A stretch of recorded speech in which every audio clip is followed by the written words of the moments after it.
कामाचा माणूस सर्वसामान्याचा नेता अशी ओळख असलेल्या दिवंगत अजितदादांना अमरावतीत सर्वपक्षीय वतीने श्रद्धांजली वाहण्यात आली. दिनांक 9 फेब्रुवारी रोजी सायंकाळी सांस्कृतिक भवनच्या लॉनमध्ये आयोजित श्रद्धांजली या कार्यक्रमात राजकीय, सामाजिक आणि प्रशासकीय क्षेत्रातील मान्यवरांनी मोठ्या संख्येने उपस्थिती लावली. श्रद्धांजली कार्यक्रमाला पालकमंत्री चंद्रशेखर बावनकुळे यांची प्रमुख उपस्थिती लाभली होती. यावेळी स्क्रीनद्वारे दिवंगत अजितदादांचा जीवनपट सादर करण्यात आला. त्यांच्या सामाजिक, राजकीय आणि जनहितांच्या कार्याचा आढावा घेताना उपस्थितांचे डोळे पाणावले. अजितदादांच्या प्रतिमेसमोर पुष्प अर्पण करून मान्यवरांनी भावपूर्ण अभिवादन केले. सर्वपक्षीय नेत्यांनी आपल्या प्रतिक्रिया व्यक्त करीत अजितदादांच्या कार्यांचा गौरव केला आणि त्यांचे नेतृत्व, लोकांशी असलेली नाळ याबाबत आठवणींना उजाळा दिला. कार्यक्रमाचे मुख्य आयोजक आमदार संजय खोडके आणि आमदार सुलभा खोडके हे या प्रसंगी विशेष भावुक झाले होते. आमदार संजय खोडके यांनी अजितदादांच्या सहवासातील जुन्या आठवणी सांगताना भावना आवरता आल्या नाहीत. माजी लेडी गव्हर्नर कमलताई गवई तसेच आमदार सुलभा खोडके यांचेही डोळे पाणावले.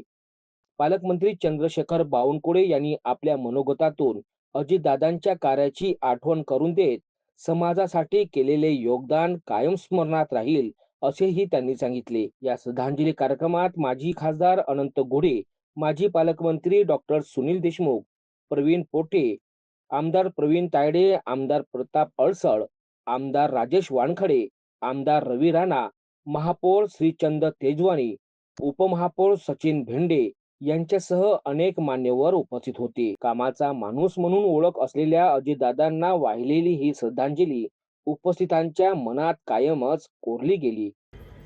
एखादी चूक जर माझी असेल तर दादा छोटी चिठ्ठी द्यायची की चंद्रशेखर हे जरा दुरुस्त कर. खरं तर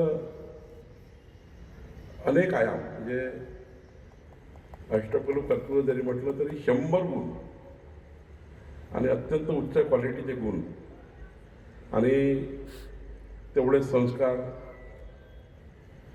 तेवढी संस्कृती आणि गरीब माणसाच्या कल्याणाकरता हृदयातून त्या ठिकाणी योजना बनवणारे दादा.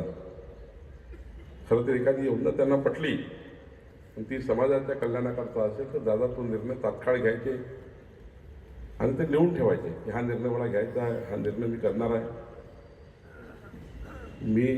मला आठवतं की या काळामध्ये, या 22 वर्षाच्या विधिमंडळाच्या काळामध्ये दादाने घेतलेला कुठलाही निर्णय इम्प्लिमेंट झाला नाही असं या महाराष्ट्राच्या सरकारमध्ये कधीच घडलं नाही.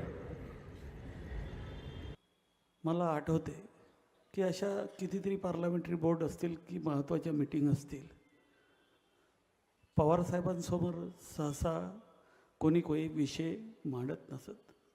परंतु अजितदादाचं एक होतं की त्यांना जो विषय पवारसाहेबांना मांडलेला आहे आणि त्यांना तो जर पटला नाही तर तो त्या मीटिंगमध्ये सर्व 10 लोकांच्या 15 लोकांची मीटिंग असू द्या, तो त्यांनी कर्कशपणे मांडला पाहिजे. मी त्यांना म्हटलं एक दिवस, दादा आपण साहेब जे विषय मांडतात त्या विषयाला तुम्ही विरोध करता बरेच वेळ.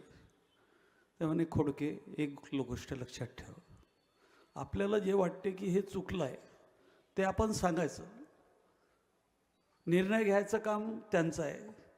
त्यांनी निर्णय घेतल्यानंतर मग तो इम्प्लिमेंट आपण करायचा, कारण की त्यांनी मग आता निर्णय घेतलेला आहे. परंतु कोणताच विषय आपण आपल्या मनात ठेवला नाही पाहिजे.